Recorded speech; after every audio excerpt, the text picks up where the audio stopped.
নবী করিম সাল্লাল্লাহু আলাইহি ওয়াসাল্লাম একটি মরা জাতিকে জীবিত করে দিয়েছিলেন, একটা মৃত্যু জাতিকে জীবিত করেছিলেন রাসূলুল্লাহ। সুবহানাল্লাহ বলবেন না? মৃত্যু প্রায় জাতি, তার অর্থ এই না যে কবরে থর মতো মরে গেছিল।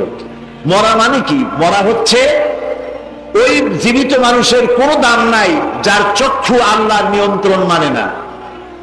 ওই জীবিত মানুষের হাতের কোনো দাম নাই যার হাত দিয়ে অবৈধ কামাই করে, হারাম খায়, সে তো মৃত্যু। ওই হৃদয়ের কোনো দাম নাই জীবিত হৃদয়ের, যেই হৃদয়ের মধ্যে আল্লাহর ভয় নাই। ওই পাও বেঁচে থাকার কোনো লাভ নাই যেই পাও দিয়ে আল্লাহর নিষিদ্ধ কাজে গমন করা হয়। এমন একটি মরা জাতি যাদের বিবেক মরে গিয়েছিল, যাদের চক্ষু, যাদের বিবেক, যাদের চিন্তা চেতনা, মরণশীলতা সবকিছু মরে গিয়েছিল। জৈবিক চাহিদা মেটাবার জন্য প্রয়োজন ছিল একটি নারীর। সেই নারীটি কার বউ, কার মেয়ে, কার মা দেখার কোন জরুরত বোধ করতো না। এমন একটি জাতি যারা চুরি করত, ডাকাতি করত, জেনা করত, মিথ্যা কথা বলতো। সত্য বলবো কেন, এই কারণ জানা ছিল না। ওরে খুন করবো না কেন, এর কোনো কারণ, যুক্তিসঙ্গত কারণ জানা ছিল না। খুন আমি করতেই পারি, খুন করতে পারি, মারতে পারি, এই ধরনের চিন্তা চেতনায় বিশ্বাসী ছিল যে আদ মরা জাতি। সেই মরা জাতিকে রাসূলুল্লাহ জিন্দা করেছিলেন। সুবহানাল্লাহ বলবেন না? এই যে কথাটা বললাম, আমি কি অতিরিক্ত বাড়িয়ে বলেছি? মাত্রই আদৌ বাড়িয়ে বলেছি? রাসূলুল্লাহ একটা মরা জাতি জিন্দা করতে পারছিলেন কিনা বলেন? কি দিয়া করেছিলেন বলেন জোরে? এই সেই কিতাব আমার হাতে আপনারা দেখতে পাচ্ছেন, এই সেই কিতাব। এই কিতাবের সাথে আমার আপনার কলিজার সম্পর্ক, ইমানের সম্পর্ক, রুহের সম্পর্ক, বেঁচে থাকার সম্পর্ক, স্বাধীনতার সম্পর্ক, স্থিতিশীলতার সম্পর্ক, ইজ্জতের সম্পর্ক এই কোরআনের সাথে আমাদের আষ্টে পৃষ্ঠে বাঁধা। কোরআনের সাথে যতদিন জুড়ে থাকবো ততদিন পৃথিবীতে শান্তি নিরাপত্তা নিয়ে থাকবো। যখন কোরআন থেকে ডিটাচ হব তখন থেকে আমাদের উপরে আল্লাহর লানত আর গজব ছাড়া কিছুই থাকবে না। নবী করিম সাল্লাল্লাহু আলাইহি ওয়াসাল্লাম যে কোরআন দিয়ে এই বিশাল বিপ্লব ঘটিয়েছিলেন, সেই কোরআন কি আজও আছে? না, না, কিছু পরিবর্তন হয়েছে। ওই রকম আছে আমার হাতে যেমন দেখতে পাচ্ছেন, সেই কোরআনটা তো। তাহলে এই কোরআন দিয়ে যদি রাসূলুল্লাহ একটা মরা জাতিকে জিন্দা করতে পারে, তাহলে ওই কোরআন আজও আছে। আমরা যে আত্মরা হয়ে গেছি, আমরা জিন্দা হইতে পারবো না? কোরআনের সাথে আমাদের ব্যবহারটা কি? জিন্দা হইতে পারি না কেন? সেই কোরআন আছে অথচ জিন্দা হইতে পারি না কেন? পারি না এই কারণে যে কোরআনের সাথে সম্পর্ক এতটুকু বড় জোর, সকাল বেলায় ফজরের নামাজ পড়ে ঝুলিয়া ঝুলিয়া আমরা তেলাওয়াত করি। বড় জোর কোরআন শরীফ দিয়া তাবিজ বানাইয়া গলায় ঝুলাই রাখি। হয় গলায় ঝুলাই, না হয় ঝুলে ঝুলে পড়ি, বুঝিও না কি পড়ি। আল্লাহ তাআলা এই কোরআন শরীফের মধ্যে বলছেন, আওয়ালাম ইয়ারাউ আন্না জাআলনা হারামান আমিনান, দেখতে পাও না আমি এই হারামকে কিভাবে নিরাপত্তার শহর বানিয়েছি? সুবহানাল্লাহ। দেখো না পৃথিবীতে যখন চতুর্দিকে চুরি, ডাকাতি, জেনা, ব্যভিচার, হত্যা, ধর্ষণে ভরপুর, তখন এই আমার কাবা, আমার এই হারামাইন শরীফাইন চুরি নাই, ডাকাতি নাই, জেনা নাই, ব্যভিচার নাই, হত্যা নাই, ধর্ষণ নাই, হাইজাক নাই। সুবহানাল্লাহ। তোমরা আমাদের বলো আমরা সন্ত্রাসী। আমি তোমাদেরকে চিনি। তোমার ইউরোপ, আমেরিকা আমি দেখছি, একবার না বহুবার দেখেছি। ইউরোপ এবং আমেরিকার প্রত্যেকটি মার্কেট বেলা 4টার সময় সব বন্ধ হয়ে যায়। কেন? এই কারণে বন্ধ হয়, সন্ধ্যা আসলে নিরাপত্তা দিতে পারবে না। কত লুট হবে, কত ডাকাতি হবে, টাকাইতে পারবে না। আমাদের সন্ত্রাসী বেটা বুশ আমার বাংলাদেশ আয়, যশোরে যা, কুষ্টিয়ায় যা, আমার নরসিংদীর কাছে বাবুরহাটে যা, পুলিশ নাই, বিডিআর নাই, সারা রাত শত শত কোটি টাকার ব্যবসা হয়। এবং তা এই জন্য হয় আমরা মুসলমান। ইরাক কেন আসছে ওটা বুঝতে পারছি। এটা কি? যদি প্রশ্ন করা হয় এই পৃথিবীতে সব থেকে ঘৃণিত মানুষকে, চতুর্দিকে পারমাণবিক অস্ত্র খুঁজতে আসছেন উনি। পারমাণবিক অস্ত্র তো পাইল না। এই 10 মাস হয়ে গেছে, পাইছে? সারাটা ইরাক আতা পাতা করছে, কোন জায়গায় নেই। শেষ পর্যন্ত সাদ্দামের ধৈর্যা মুখের হা করিয়া টস মেরে দেখছে মুখের মধ্যে পারমাণবিক অস্ত্র আছে নাকি। মাথার চুলগুলি উকুন তালাশ করছে। এখন আশেপাশের যে মুসলিম রাষ্ট্রগুলি, তাদের সাহস করা উচিত, তাদের বলা উচিত বেটা বুশ পাইলতে কিছু ভাগ বেরিয়ে যা। আর দখলদারেরা কোনোদিন সম্মান নিয়ে যাইতে পারে না, জুতার বাড়ি খেয়ে দেওয়া লাগে। আমরা আল্লাহর কাছে আজকে দোয়া করবো, আল্লাহ তাআলা বুশ এবং তার আহ্বানে যত সেনাবাহিনী ওখানে গিয়ে যুদ্ধ করতেছে সবগুলারে মুসলমান বানায় দাও, সবগুলারে মুসলমান বানায় দাও, সবগুলারে মুসলমান বানায় দাও। আয় আল্লাহ, তোমার ইলমে যদি জানা থাকে এগুলা মুসলমান হবে না, তাহলে যতগুলি সৈন্য গেছে আমেরিকান, সবগুলির কবর ইরাকের মাটিতে করে দাও, এর একটাও যেন আর বাড়ি ফিরতে না পারে।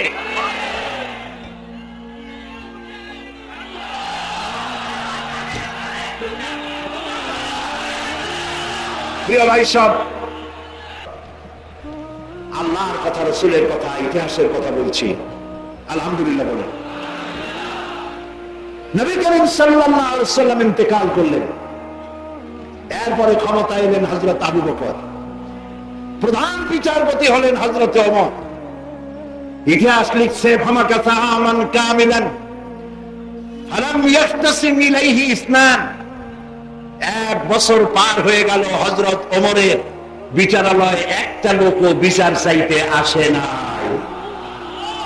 আছে পৃথিবীতে কোন ইতিহাস এরকম যে 1 বছরে কোর্টে মামলা হয় না? বলেন আপনারা, আছে? হযরত ওমর রাদিয়াল্লাহু তাআলা আনহু হযরত আবু বকরের কাছে গিয়ে বললেন, মা হাতাতা বি'ইনদা কওমিন মুমিনিনা ইয়া খলিফাত রাসূলিল্লাহ, হে আল্লাহর রাসূলের খলিফা, এই দেশে একটা বিচারকের দরকার কি? তিনি জিজ্ঞেস করলেন, লিমাযা? কই যে আমি তো এক বছর থাকলাম, খালি বসে বসে কাঠ খড়ি গুনলাম, কেউ বিচার চাইতে আসলো না। হযরত আবু বকর জিজ্ঞেস করলেন, তোমার কাছে যে কেউ বিচার চাইতে আসলো না, তার কারণ কি?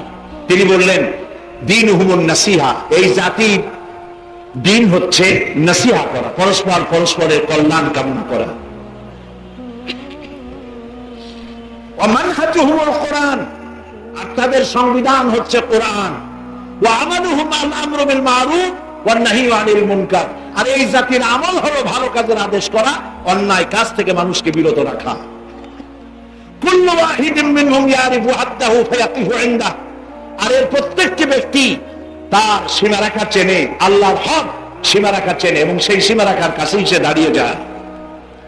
সুতরাং এই যখন এই জাতির অবস্থা, ফাফিমা হুম ইয়াকতাসিমুনা ইলাইয়া ইয়া খলিফাত রাসূলিল্লাহ সাল্লাল্লাহু আলাইহি ওয়াসাল্লাম, এই যখন জাতির অবস্থা, সেই জাতি মামলা করতে আসবে কে? সুবহানাল্লাহ বলুন। মামলা নাই, মোকদ্দমা নাই, এমন একটি সমাজ নবী করিম সাল্লাল্লাহু আলাইহি ওয়াসাল্লাম তৈরি করেছেন। এবং এই সমাজে মানুষকে উপার্জনের জন্য তাগিদ দেওয়া হতো, চুপ করে বসে থাকতে পারবে না, কাজ করে খাও। কি করে খাও? বলেন, কি করে খাও? কাজ করে খাও। হাত যে এইভাবে করে নেয়, এই হাতের কোনো দাম নাই, এভাবে করে যিনি দেয় সেই হাতের দাম বেশি। সুবহানাল্লাহ।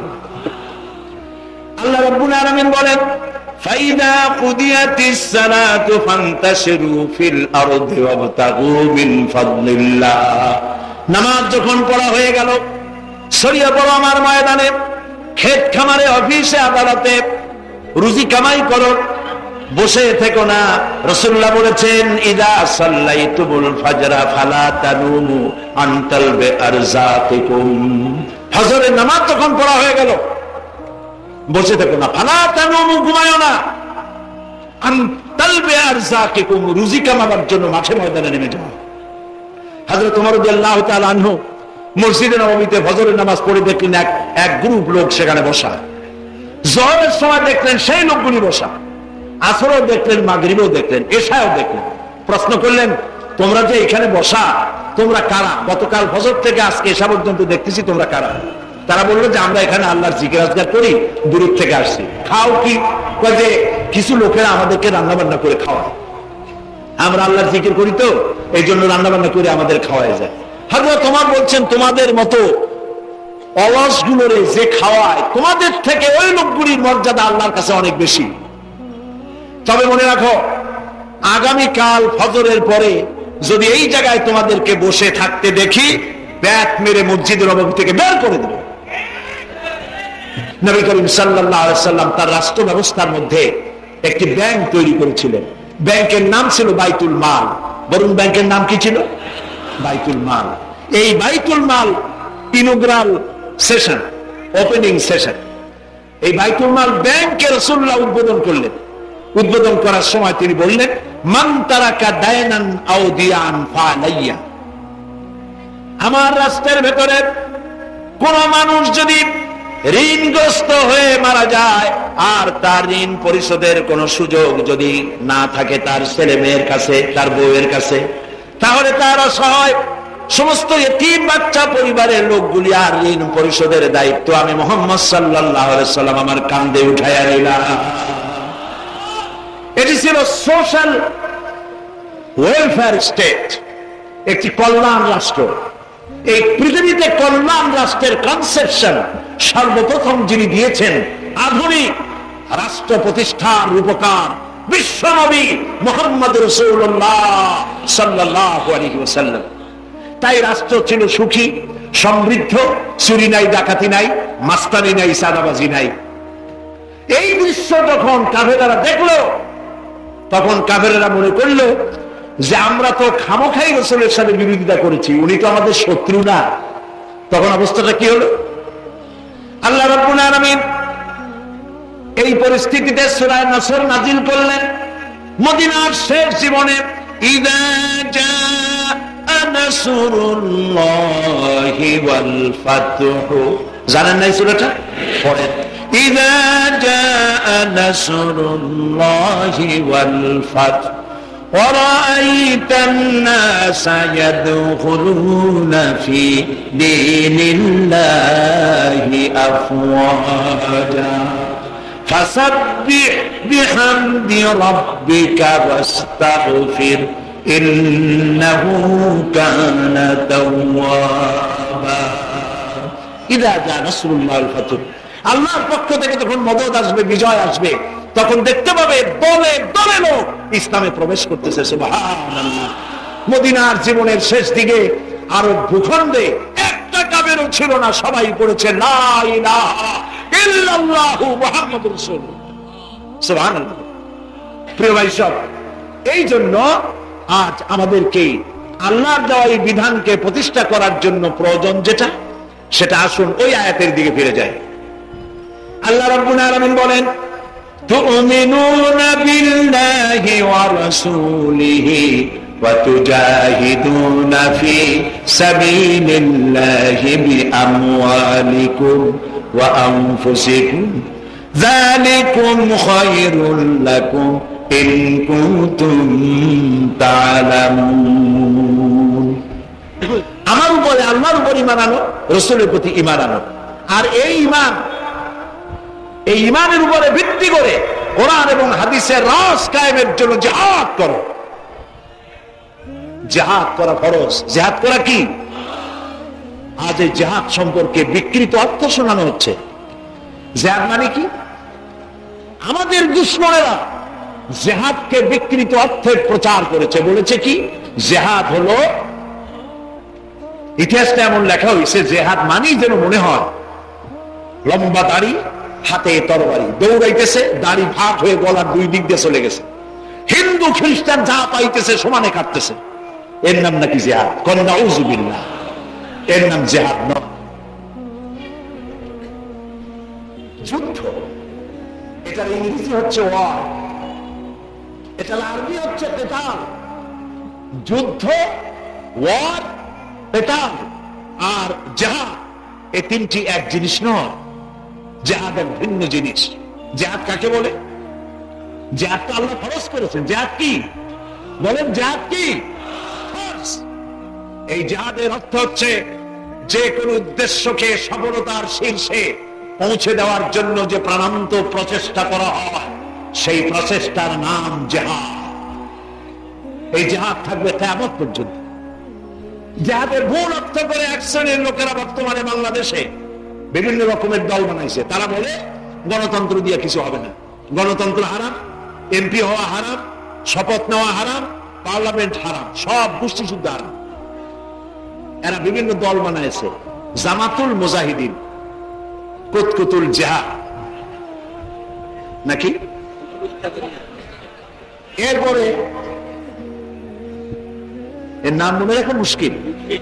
হ্যাঁ, হিজবুত তাহরীর, হিজবুত তাওহীদ, জুমরাতুল মাসাকিন, অসংখ্য নাম এরকম বানিয়েছে এবং বিভিন্ন জায়গায় বোমা বানাতে গিয়ে ধরা পড়ছে, ঠিক কিনা বলে। সুতরাং ইসলামে এ ধরনের কোন সুযোগ নাই। গোপনে গোপনে কারো বাড়ি বসে বোমা বানাইয়া গোপন আক্রমণ করে থানা উড়াই দেবেন, আপনার প্রতিপক্ষের উপরে আপনি অত্যাচার করবেন, জুলুম করবেন, কাউকে হত্যা করবেন যারা পছন্দ করেন না, কোন আন্দোলনের নেতাকে মারবেন, এইরকম গোপন আন্দোলনে ইসলাম বিশ্বাস করে না, করে না। এরা ইসলামের দুশমন।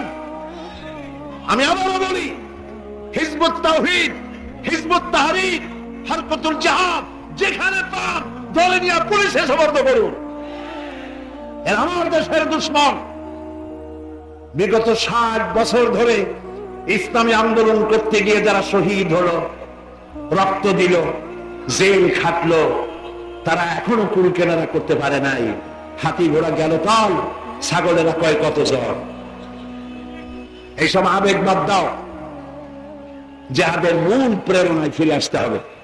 সেটি হচ্ছে, জিহাদের মূল প্রেরণা হচ্ছে আল্লাহর দ্বীনকে প্রতিষ্ঠার জন্য কষ্ট করতে হবে। জিহাদ করলে শহীদ হওয়া লাগবে। কবি বলছেন, ये शहादत गहे उल्फत में कदम रखना, लोग आसा समझते हैं मुसलमान होना।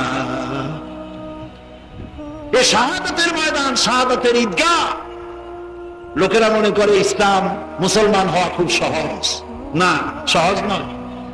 पैरवी अबू हनीफा की सनद जिंदान है, हम्बली होता है दुर्रे पीठ पर खाने की बात।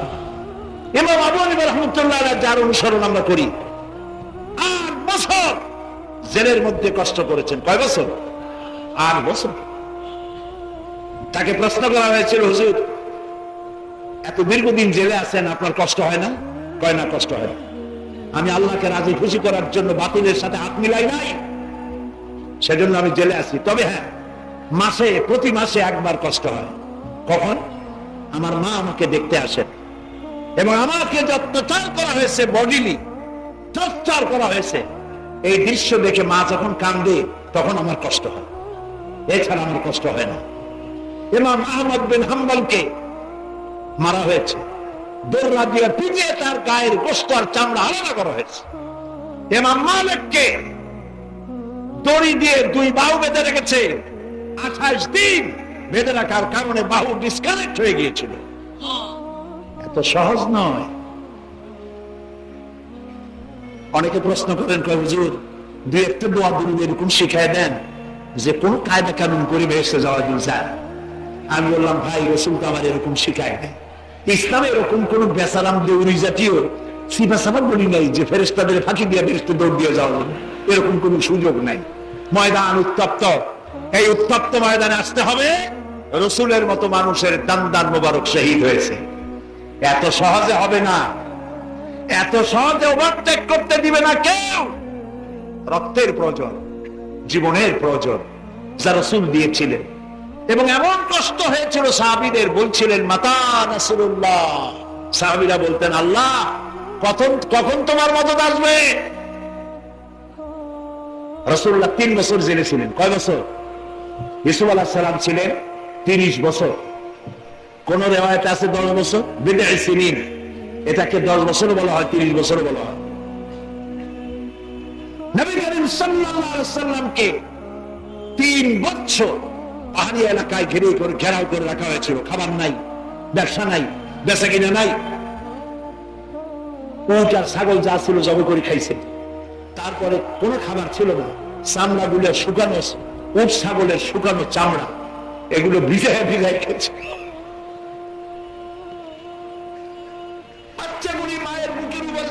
কাঁপতেছে খুদের জ্বালায়, মায়ের বুকে দুধ নাই,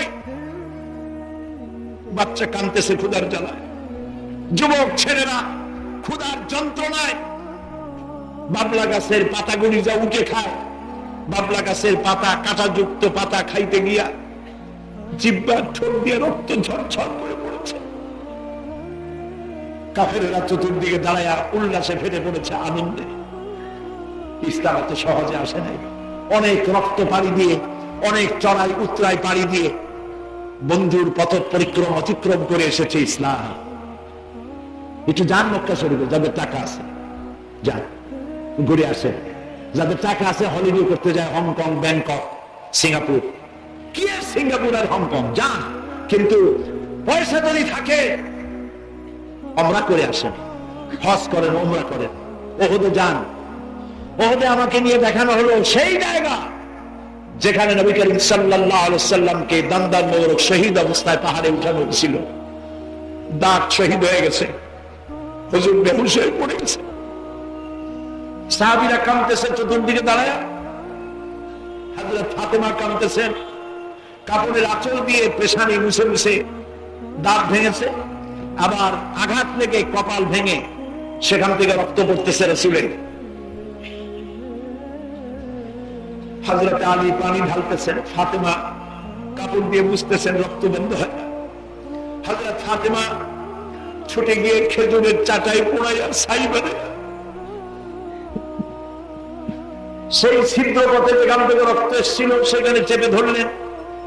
কাফেরেরা চতুর্দিক থেকে যখন মারতে ছুটে এলো, হযরত আবু বকর, ওমর, উসমান তিনজনের রাসূলকে ঘাড়ে করে নিয়ে উহুদ পাহাড়ের উপরে গিয়ে চড়লেন। আমি দেখলাম, আমাকে মদিনা মুনাওয়ারার হাদিসের ছাত্র আমাকে নিয়ে দেখাইলো সেই পাহাড় যেখান থেকে রাসূলকে উঠানো হচ্ছিল। রাসূলকে উঠানো হচ্ছে, পাহাড় কাঁপতেছে। হাদিস শরীফে এসেছে পাহাড় কাঁপতেছে। পাহাড় কেঁপে কাগজ কেসি দিয়ে কাটতে যেমন কুচা কুচা হয়ে যায়, ওই এলাকায় ওদের ফেটে ফেটে চৌচির শততা বিচ্ছিন্ন টুকরা টুকরা হয়ে গিয়েছে। হযরত আবু বকর, ওমর দাঁড়াতে পারছেন না, পাহাড় কাঁপতেছে। রাসূলুল্লাহ বলতেছেন, উসবুতি ইয়া জিবাল, উসবুতি ইয়া উহুদ, ফাইন্না আলাইকা নবিয়াল্লাহ ওয়াস সিদ্দীক ওয়াস শাহীদাইন। এ উহুদ, তোর উপরে আল্লাহ রাসূল, সুবহানাল্লাহ, তোর উপরে আল্লাহ রাসূল, একজন সিদ্দীক আর দুইজন শহীদ। পাহাড় থেমে গেল, পাহাড় থেমে গেল। রাসূলুল্লাহ বললেন, একজন সিদ্দীক আছে আর দুইজন শহীদ আছে। হুজুরের ভবিষ্যৎবাণী অনুযায়ী হযরত ওসমানও শহীদ হলেন, হযরত ওমরও শহীদ হলেন। রাসূলের দান্দার মোবারকের শহীদের খবর ছড়িয়ে গেছে মদিনায়, মানুষ পাগল হয়ে গেছে। খবর ছড়ালো, রাসূল নাই। একটা মেয়ে লোক দৌড়াইতেছে, প্রতিমধ্যে কয়েকজনের সাথে দেখা, জিজ্ঞেস করলো, ও মা তুমি যাও কই? কয় যাচ্ছে ওহুদে। যায় লাভ কি, তোমার স্বামী তো শহীদ হয়ে গেছে। মেয়ে লোক বলছে, শুনতে চাই না, কে শহীদ হয়েছে? রাসূলুল্লাহ খবর আছে, বলো। মেয়ে লোকটি আবার দৌড়াচ্ছে, আবার কয়েকজনের সঙ্গে দেখা, জিজ্ঞেস করছে, মেয়ে লোক যাও কই? কই ওহুদে যায়। তোমার যে দুইটা ছেলে আসছিল, ছেলে দুইটা তো শহীদ হয়ে গেছে। আবার জানার দরকার নেই, রাসূলুল্লাহ কেমন আছে বলো।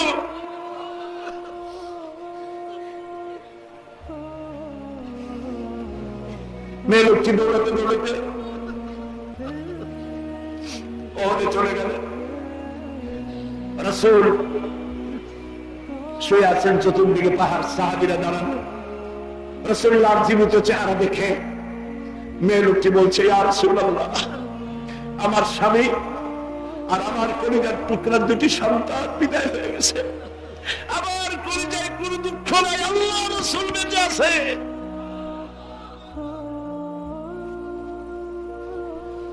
প্রিয় ভাই সব, এত সহজে ইসলাম আসে নাই, অনেক কষ্টের পথ পাড়ি দিয়ে ইসলাম এসেছে। সেই ইসলামের মুসলমানদের আজ দুর্দশা বিশ্ব জুড়ে। এই দুর্দশা থেকে উত্তরণে এগিয়ে আসতে হবে। তরুণদের, যুবকদের, ওলামাদের, শিক্ষিত লোকদের। আর পিছু করে থাকা চলবে না। আল্লাহর নবীর দামদার মোবারক শহীদ হওয়া ইসলাম বাংলাদেশে প্রতিষ্ঠিত হোক। আপনারা চান? কারা কারা চান হাত তুলে দেখান, কারা কারা চান?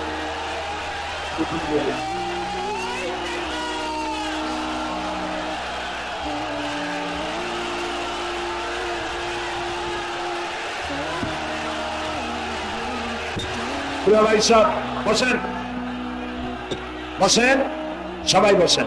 আর একটু জোরে সরে জিকির করেন সুবহানাল্লাহ ওয়ালহামদুলিল্লাহ লা ইলাহা ইল্লাল্লাহ। জোরে করেন সুবহানাল্লাহ ওয়ালহামদুলিল্লাহ লা ইলাহা ইল্লাল্লাহ। সুবহানাল্লাহ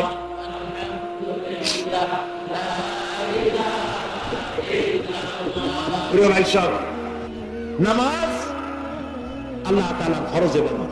বহু মুসলমান আছে নামাজ পড়েন। রাসূলুল্লাহ বলেছেন লা দীনা লিমান লা সালাতা লাহু, যার কাছে নামাজ নাই তার কাছে দ্বীন নাই, ঈমান নাই।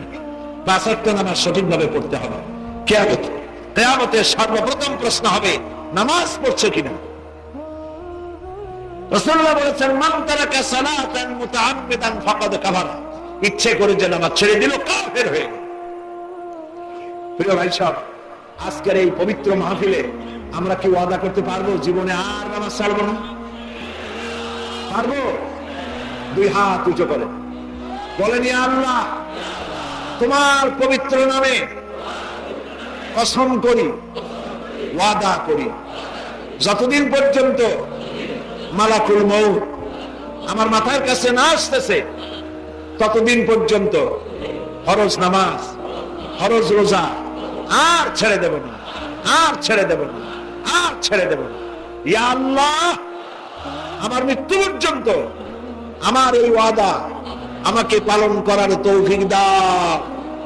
আমিন ইয়া রাব্বাল আলামিন। প্রিয় ভাই সব, আমাদেরকে অন্যায়ের বিরুদ্ধে সোচ্চার হতে হবে। নামাজ সেটাই আমাকে শেখায়। আলহামদুলিল্লাহ বলি, বাংলাদেশে যারা এই দেশে ইসলাম প্রতিষ্ঠা হোক যারা চায় না, তারা খুব ধীরে সুস্থে মুসলমানদেরকে বিভ্রান্ত করার জন্য অনেক কাজ তারা করে যাচ্ছে। যেমন সুন্দরী প্রতিযোগিতা, বিভিন্ন সাবানের নামে সুন্দরী প্রতিযোগিতা হয়, হয় না বাংলাদেশে? মেয়েদের সুন্দরী প্রতিযোগিতা জায়েজ, তাই হারাম। আল্লাহ যদি কোন নারীকে সৌন্দর্য দেন সেটা তার স্বামীর জন্য, প্রতিযোগিতা করার জন্য নয়। এবং সুন্দরী প্রতিযোগিতা করতে গিয়ে বিচারকরা নারীর শরীরের যেসব অঙ্গ প্রত্যঙ্গ মাপজোপ করে তা কেবলমাত্র শয়তানের পক্ষেই সম্ভব, মানুষের পক্ষে সম্ভব নয়। এই জন্য সুন্দরী প্রতিযোগিতা যেখানে হবে নাম শুনবেন, সেই জায়গা ঘেরাও করবেন, সুন্দরী প্রতিযোগিতা হতে দিবেন না। আর যারা বিচারক, ওদের নাম পত্রিকায় দেখলে রাস্তায় যদি নামে উত্তম মেহমানদারি করে ছেড়ে দিবেন। বাংলাদেশ পৃথিবীর দ্বিতীয় বৃহত্তম মুসলিম দেশ। এদেশকে কোরআন হাদিসের বিরুদ্ধে যারা নিতে চায় তারাই জাতির দুশ্মন। এইডস একটি মারাত্মক মরণ ব্যাধি, ঠিক না? এই ব্যাধি কেন হয়? এই ব্যাধি হয় স্বামী স্ত্রী ছাড়া অবৈধ যৌন মিলনের কারণেই এইডস আক্রান্ত হয়। আর এই এইডস হলে মরা ছাড়া কোনো উপায় নাই। মানুষের জেনা ব্যভিচার করার একটা ভয় থাকে যে এইডস হয় নাকি। যারা এই লম্পট, তাদের মনের মধ্যে ধরনের একটি ভয় থাকা স্বাভাবিক। কিন্তু এইডস বন্ধ করতে গিয়ে কারা বড় বড় বিল বোর্ড বানিয়েছে, যৌন রোগে কি জানি একটা বানাইছে, আর কি ব্যবহার করলে টেনশন নাই, এরপরে নিচে লিখছে লাগবাবাজি। আমি মনে করি এই স্লোগান যে দিয়েছে, নিঃসন্দেহে সে ব্যক্তি লম্পট, লুচ্ছা। লম্পট আর লুচ্ছা না হলে গোটা জাতিকে এভাবে বিভ্রান্ত করার বোর্ড টানাইতে পারত না। আমি সরকারকে বলতে চাই, যারা এগুলি করেছে বোর্ডগুলি নামিয়ে ফেলুন। এই বোর্ড যদি নামানো না হয়, জনগণ নিজ হাতে বোর্ডগুলি ভেঙে ফেলে দিবে। কারণ বাপ তার ছোট মেয়েকে নিয়ে যখন রাস্তা দিয়ে যায়, ওই সব দৃশ্য দেখলে বাপের কাছে মেয়ে যদি প্রশ্ন করে জিনিসটা কি, বাপের মরে যাওয়া ছাড়া পথ থাকে না। এগুলি মানুষে বলে। আর যারা সিনেমার প্রযোজক, তাদের কি মা নাই? তাদের কি বাবা নাই? তাদের কি স্ত্রী আর সন্তান নাই? সিনেমার প্রযোজকরা তারা তার ছেলে মেয়ে বউর কাছে কি হিসাবে প্রতীয়মান হন? কিসব ছবি আপনারা বানাচ্ছেন? রাস্তায় প্রতিখানে যে সমস্ত পোস্টার দেখা যায়, কোন মানুষের কাজ? কোন মানুষের কাজ? কোন ইমানদারের কাজ? সুতরাং এই সমস্ত আইন, সিনেমা অভিনয় নিয়ন্ত্রণ আইন ব্রিটিশ পিরিয়ডে ছিল, চলতেছিল 1996 পর্যন্ত। গত 5 বছরে যারা ক্ষমতায় ছিলেন তারা অভিনয় নিয়ন্ত্রণ আইন বাতিল করে দিলেন।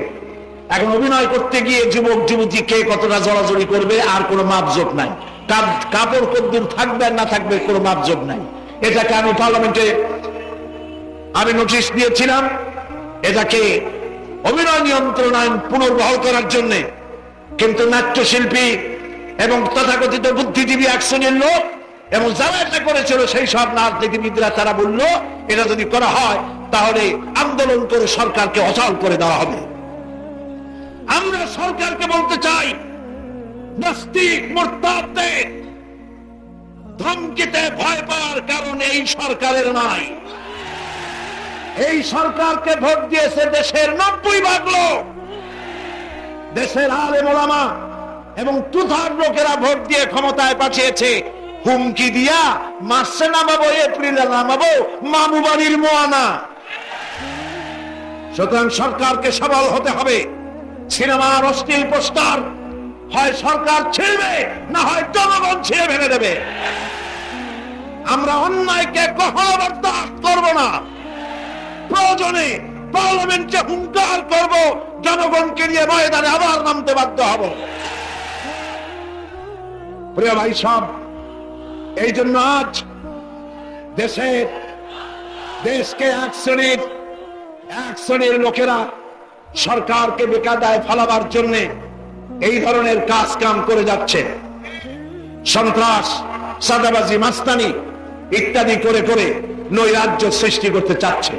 ভয় পাওয়ার কোনো কারণ নাই। কে বললো মার্চে শেষ, এপ্রিলে শেষ? এত তাড়াতাড়ি শেষ হওয়ার বিষয় না। মেয়াদ পূর্ণ হবে ইনশাআল্লাহ।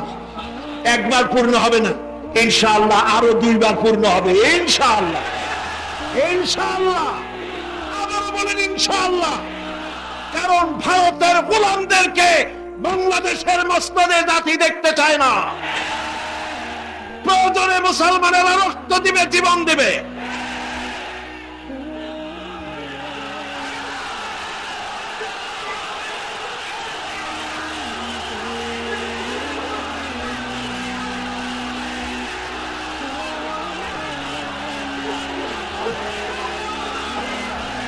প্রিয় ভাই সব, তাই আমি আপনাদের খেদমতে আরজ করবো, আসুন ঐক্যবদ্ধ হয়ে আল্লাহর দ্বীন জমিনে প্রতিষ্ঠার আন্দোলনে ঝাঁপায় পড়ি।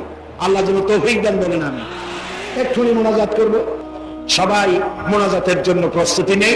মোনাজাতের আগে মনটা একটু নরম করার জন্য আসুন একটু জিকির করি।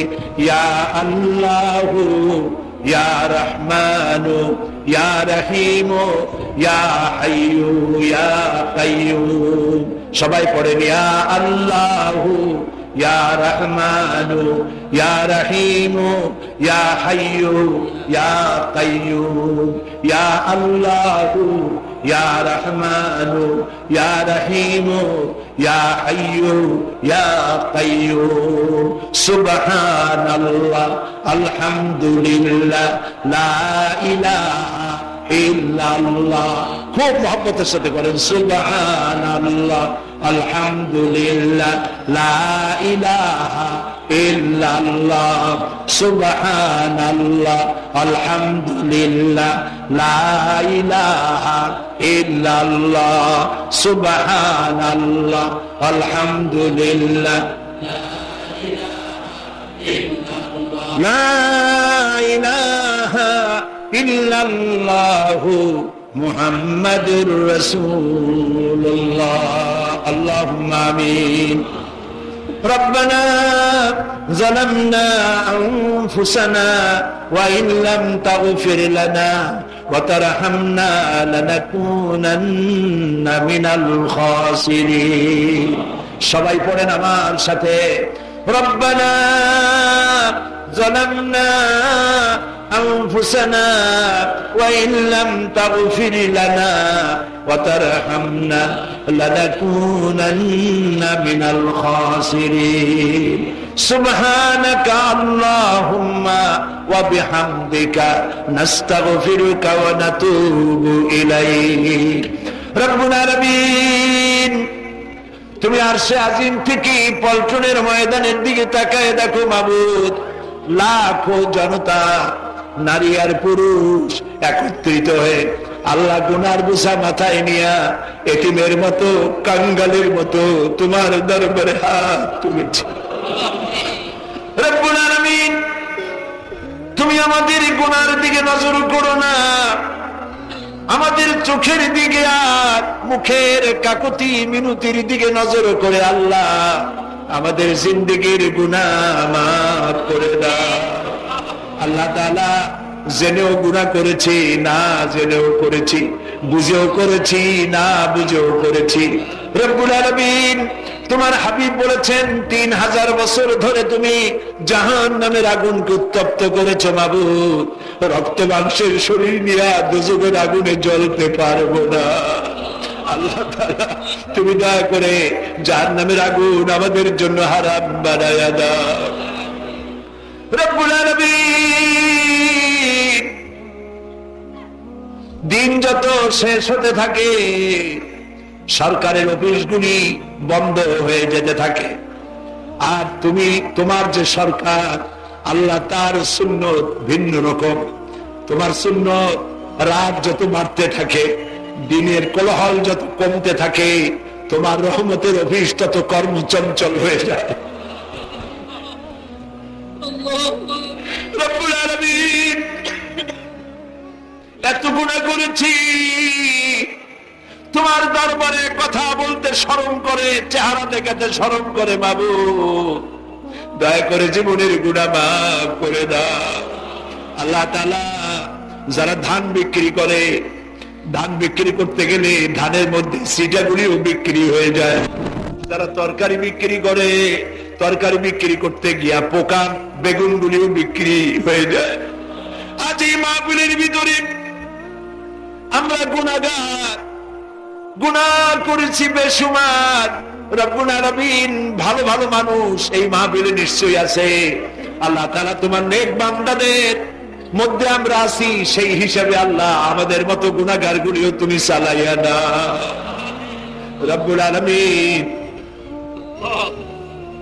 দুষ্ট ছেলেকে বাপে মারে, মারধর করে ঘরের থেকে বের করে দেয়। ছেলে সারাদিন বাইরে ঘুরে, সন্ধ্যার পরে রাত যখন গভীর হয়, যখন বুঝে বাপ ঘুমায় গেছে, বাচ্চা তখন ঘরের কাছে এসে আস্তে করে ডাক দেয়, মা দরজা খোলো। মা ঘুমায় না, দরজার কাছে দাঁড়ায় থাকে। দরজা খুলে বাচ্চাকে বুকের মধ্যে টেনে নিয়ে বলে, বাবা কোথায় ছিলি সারাদিন? আমি তো খাই নাই, আর দুষ্টামি করবি না। আল্লাহ তাআলা মা যেমন বাচ্চাকে আশ্রয় দেয়, মায়ের চাইতে লক্ষ কোটি গুণে মহব্বত তোমার বেশি বান্দার জন্য। আল্লাহ গুনাহ করে জীবনের শেষ কালে হাফিজ করছি তোমার জন্য।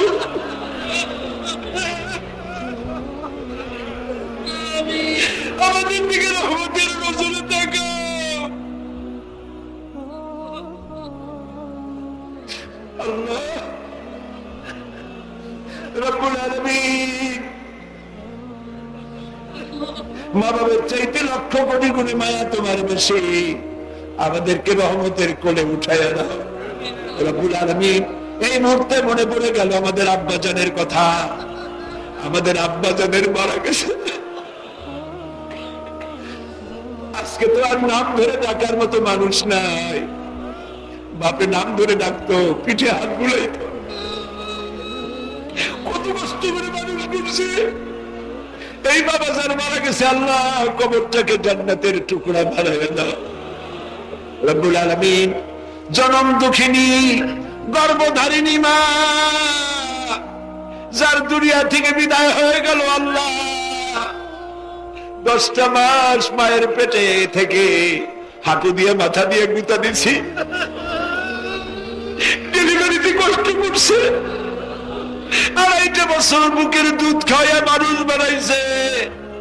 রব্বুল আলামিন নিজে না খায়া বুকের থেকে বার করে খাওয়াইছে, কান্না মুখে শত চুমা দিয়া হাঁটি উঠাইছে। ওই মা যার মারা গেল, মাবুদ মায়ের কবরটাকে জান্নাতের টুকরা বানায়া দাও।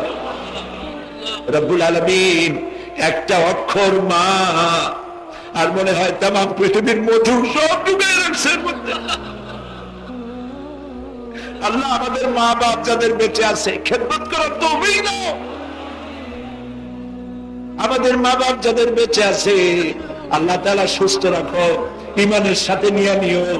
আল্লাহ তাআলা তাদের জীবনে এমন অবস্থা দিও না পরের উপরে নির্ভর করা না লাগে, সুস্থ অবস্থা ঈমানের সাথে তোমার দরবারে উঠাই দিও। রব্বুল আলামিন তোমার কাছে দোয়া করি, তামাম পৃথিবীতে আজ মুসলমানদের বড় দুর্দিন। আল্লাহ তুমি দয়া করে মুসলমানদেরকে সাহায্য করো। আল্লাহ আমরা গুনাহগারিতে কোনো সন্দেহ নাই, সেই জন্য তুমি কি কাফের দিয়ে আমাদের মার খাওয়াবে বাবু? আয় আল্লাহ, আল্লাহ ইরাকের দিকে একটু তাকাও বাবু। গত 10 মাস আগে যে ইরাকের লোকেরা কোটি কোটি টাকার মালিক ছিল, আজকে তারা 1 প্যাকেট বিস্কুটের জন্য কাফেরদের কাছে হাত পাচ্ছে বাবু। ইরাকের মা বোনগুলি ঘর খানা তল্লাশি করতে এসে কাফের সৈন্যরা মুসলমান মেয়েদের গায়ে হাত দেয়। আল্লাহ আল্লাহ ইরাকি মুসলমানদের হাতে ইরাকটারে উঠায় দাও। আল্লাহ বুশ নামক দানবের হাত থেকে পৃথিবী বাঁচাও। আল্লাহ প্যালেস্টাইন ইহুদিরা কামান মারে, আর গোলাপের পাপড়ির মতো ছোট ছোট বাচ্চারা জীবন বাঁচাবার জন্য পাথরের টুকরা দিয়ে কামানের মোকাবেলা করে। এক পর্যায়ে বাচ্চাগুলি ঝরে পড়ে যায় ফুলের মতো। আর কত শহীদ দরকার বাবু? বাবু দাইরা কাঁদতেন, আল্লাহর কাছে বলেন আল্লাহ আল্লাহ আল্লাহ।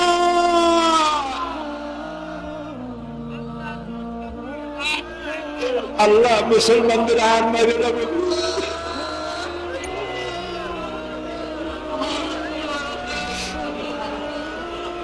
আল্লাহ তাআলা মা বোনেরা আজকে কষ্ট করে এসেছেন, মা বোনদের জিন্দেগির গুনাহ মাফ করো, মা বোনদেরকে দিনদার পরহেজগার বানাও, মা বোনদের কলজার মধ্যে জাহান্নামের ভয় দাও, মৃত্যুর ভয় দাও।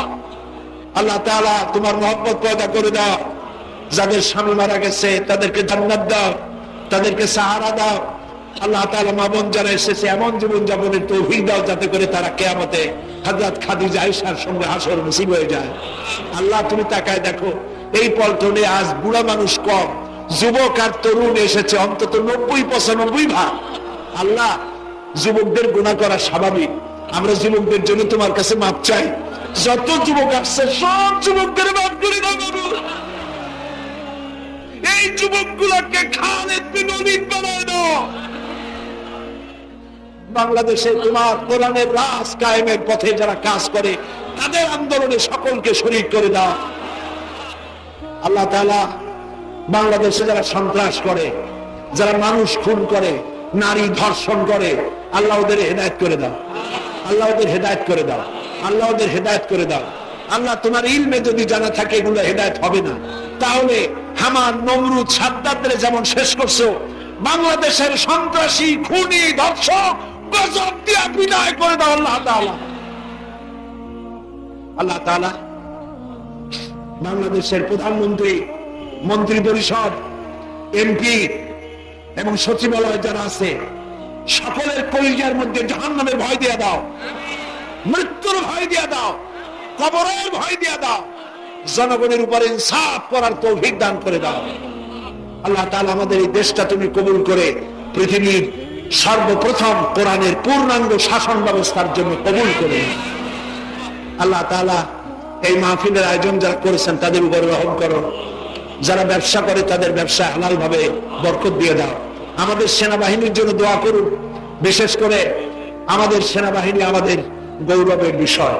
এদের মধ্যে থেকে 15 জন সেনা অফিসার বেনিনে বাড়ি আসতে গিয়ে নিহত হলেন।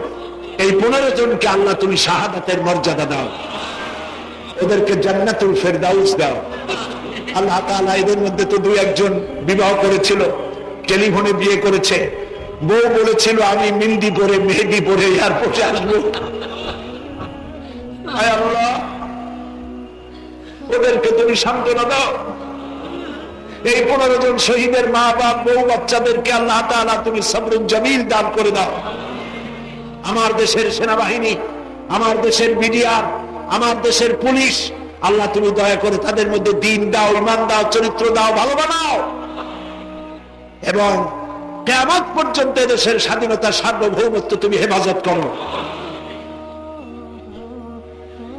আমি কয়েক সেকেন্ড আপনাদের জন্য ছেড়ে দিলাম, দোয়া কবুল হবে ইনশাআল্লাহ, দোয়া কবুল হবে ইনশাআল্লাহ। আমি কয়েক সেকেন্ড ছেড়ে দিলাম, মাথা নিচু করুন, চক্ষু বন্ধ করুন, আর যা বলা নিজের কথা সরাসরি আল্লাহকে বলে।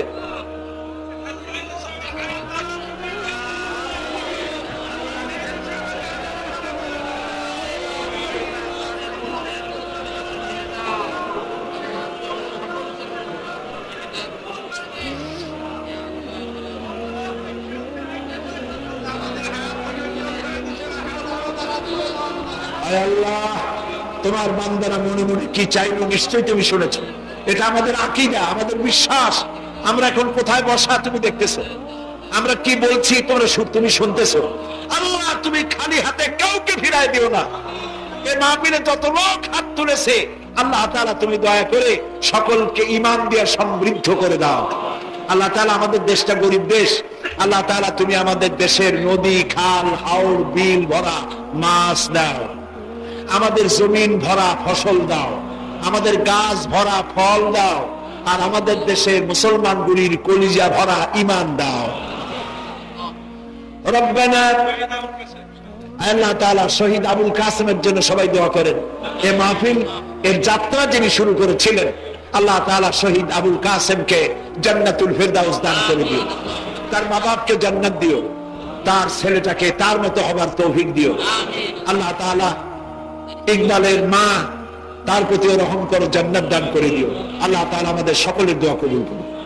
ربنا تقبل منا إنك أنت السميع العليم وتب علينا إنك أنت التواب الرحيم سبحان ربك رب العزة عما يصفون وسلام على المرسلين والحمد لله رب العالمين واجعل آخر كلامنا عند الموت لا إله إلا الله محمد رسول الله السلام عليكم ورحمة الله